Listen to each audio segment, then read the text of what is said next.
வாழ்க்கையில் நாம் நிறைய பேரை சந்திக்கிறோம்.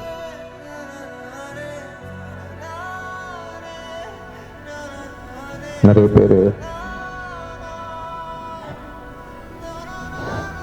பேரை நாம் கடந்து போகிறோம், வர்றோம், இழக்கிறோம், பெறுறோம். ஒருத்தர் சிலரோட மறைவு தான் நம்மள கொஞ்சத்தை எடுத்துட்டு போயிடுது. டி. துரைசாமி தன்னை எங்கே சினிமா சம்மந்தமான இடங்களில் எங்கே அறிமுகப்படுத்திக்கிட்டாலும் என்னுடைய ஸ்டூடெண்ட்டுன்னு தான் தன்னை அறிமுகப்படுத்திக்குவார். அவர் என்கிட்ட தான் சினிமா கற்றுக்கிட்டேன் அப்படின்னு சொல்லுவார். உண்மையில் சொல்லணும்னா நான் தான் அவர்கிட்ட நிறைய கற்றுக்கிட்டு இருக்கேன். ஒவ்வொரு சந்தர்ப்பத்திலும் ஒவ்வொரு விஷயமும் அவர் எனக்கு நிறைய விஷயங்களை அவர் சொல்லி கொடுத்துருக்காரு. எங்கள் ரெண்டு பேருக்கும் பொதுவான இன்ட்ரெஸ்ட் நிறைய இருக்குது. அந்த இப்போ பறவைகளாக இருக்கட்டும், விலங்குகளாக இருக்கட்டும், இது தொடர்பான இன்ட்ரெஸ்ட் எங்கள் ரெண்டு பேருக்குமே பொதுவான இன்ட்ரெஸ்ட் நிறைய இருக்குது. அது எல்லாத்த பற்றியும் அவ்வளவு பேஷனேட்டாக தெரிஞ்சு வச்சிருக்கிறது மட்டும் இல்லாமல் அதுக்காக ஒரு பெரிய தேடல் இருக்கிற ஒரு மனிதர் அவருடைய அந்த தேடல், அவருடைய அந்த பயணங்கள்,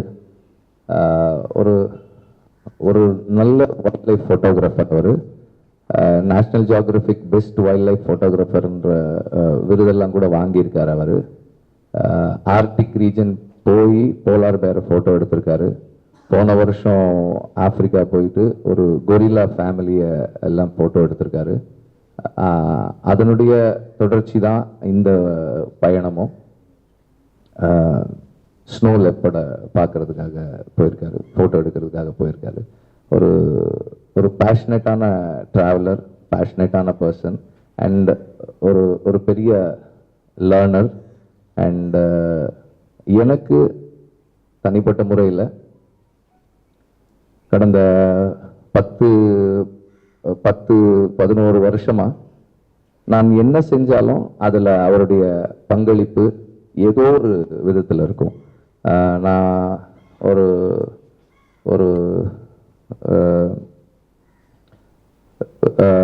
இப்போ இந்த இடத்துல இப்படி ஒரு சின்னதாக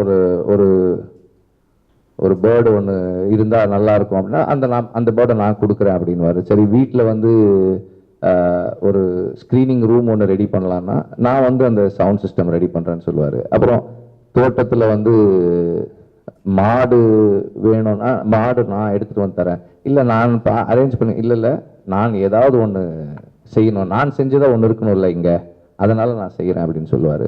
அந்த மாதிரி நான் செய்கிற ஒவ்வொரு விஷயத்துலையும் அவரோட பங்களிப்பு எப்போதுமே இருந்துக்கிட்டே இருந்திருக்கு. அதனுடைய உச்சமாக தான் நாங்கள் ஐஏஎஃப்சி பண்ணுறோன்னு டிசைட் பண்ணதுக்கப்புறம் அவர் எந்த ஹெசிடேஷனுமே இல்லாமல் இங்கே பண்ணிக்கலாம் அப்படின்னு சொன்னார். ஃபாதர் சொன்ன மாதிரி அவர் இதை சொல்லலைன்னா இன்னும் எவ்வளோ காலம் ஆயிருந்திருக்கும்னு தெரியல இதை தொடங்குறதுக்கு.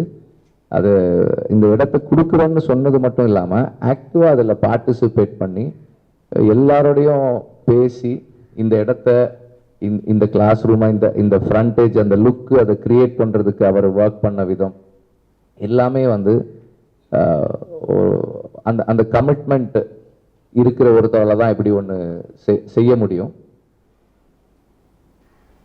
சாதாரணமாக யாருக்கும் அந்த மனசு வராது. இவ்வளவு பேஷனேட்டாக இன்னொருத்தரோட கனவுல ஒர்க் பண்ணுறதுக்கு அது ரொம்ப பெரிய பெரிய ஹார்ட். அண்ட் அது பழக்கத்தில் இருக்கவங்க இப்படி எல்லாருக்கும் உதவி எப்போதுமே அந்த உதவி செய்கிற பழக்கத்தில் இருக்கவங்களுக்கு தான் அது சட்டுன்னு அந்த மாதிரி ஒன்று செய்ய முடியும். அண்ட் அவர் தொடர்ந்து அவங்க அப்பாவினுடைய அந்த மனிதநேய அறக்கட்டளையில் அவரும் ஆக்டிவாக செயல்பட்டுக்கிட்டு இருந்தவர். அண்ட் ஐஏஎஃப்சி சம்மந்தமாக எந்த நேரத்தில் எதுனாலும் வந்து அதுக்காக ஒர்க் பண்ணியிருந்திருக்காரு. அண்ட் இப்போ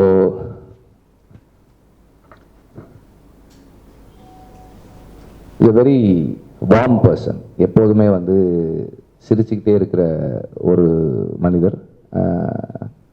எல்லாரோடையும் வந்து ரொம்ப அன்போடையும், எங்கள் அக்கா சொன்ன மாதிரி மனிதர்களோட மட்டும் இல்லாமல் எல்லா உயிர்களோடையும் அன்பாக இருக்கக்கூடிய ஒரு மனிதர்.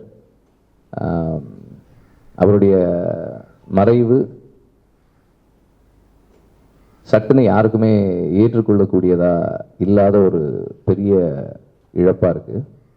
மனம் வந்து மறுக்குது அதை ஏற்றுக்கிறதுக்கு, இது வேண்டாம் அப்படின்னு சொல்லுது. ஆனால் காலம் வந்து நம்மளை அடிக்கடி இந்த மாதிரியான சந்தர்ப்பங்களில் நிறுத்துது. இந்த மாதிரியான சந்தர்ப்பங்களில் நாம் துணிச்சலோட எடுத்து வைக்கிற முன்னகர்வுகள் தான் நம்மையும் சமூகத்தையும் நம்மை விட்டு சென்றவர்களையும் நிலைநிறுத்தக்கூடியதாக இருக்கும். நம்ம யாருன்னு டிஃபைன் பண்ணுறதா அதுதான் இருக்கும், அந்த நேரங்கள் தான் இருக்கும். அண்ட் ஃபாதர் சொன்ன மாதிரி ஒரு வெற்றி துரைசாமி ஒரு ஃபர்ஸ்ட் ஃபில்ம் டைரக்டர், 2வது படத்துக்கு ஒர்க் பண்ணிட்டு இருந்தார். அவருடைய நினைவாக ஐஏஎஃப்சியின் சார்பாக ஒரு முதல் திரைப்படம் எடுக்கக்கூடியவர்களுக்கு, ஐஏஎஃப்சி சார்பாக தமிழ் திரைப்படம் எடுக்கிறவங்களுக்கு ஒரு விருது வழங்கலாம் அப்படின்னு சொல்லி முடிவு எடுத்திருக்கோம், பேசிக்கிட்டு இருக்கோம். இன்னும் ஃபர்தராக அதை பற்றியான தெளிவான விஷயங்களை கொடுப்போம். அதே போல் அவர் ஒரு சிறந்த வைல்ட் லைஃப் ஃபோட்டோகிராஃபர்ன்றதால அவருடைய நினைவாக அவரோட பேரில் ஐஏஎஃப்சி சார்பாக வைல்ட் லைஃப் ஃபோட்டோகிராஃபர்ஸுக்கும் ஒரு விருது வழங்கலான்னு சொல்லி ஒரு எண்ணம் இருக்குது. அதையும் செயல்படுத்துகிறோம், விரும்புகிறோம். வாழ்க்கையில் நாம் நிறைய பேரை சந்திக்கிறோம்.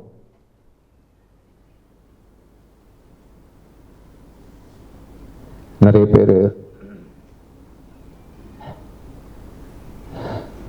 பேரை நாம் கடந்து போகிறோம், வர்றோம், இழக்கிறோம், பெறுறோம். ஒருத்தர் சிலரோட மறைவு தான் நம்மள கொஞ்சத்தை எடுத்துகிட்டு போயிடுது. We lose a part of ourselves in someone's death. அப்படியான ஒரு மறைவு தான் வெற்றி துரைசாமியுடைய மறைவு எனக்கு. நன்றி.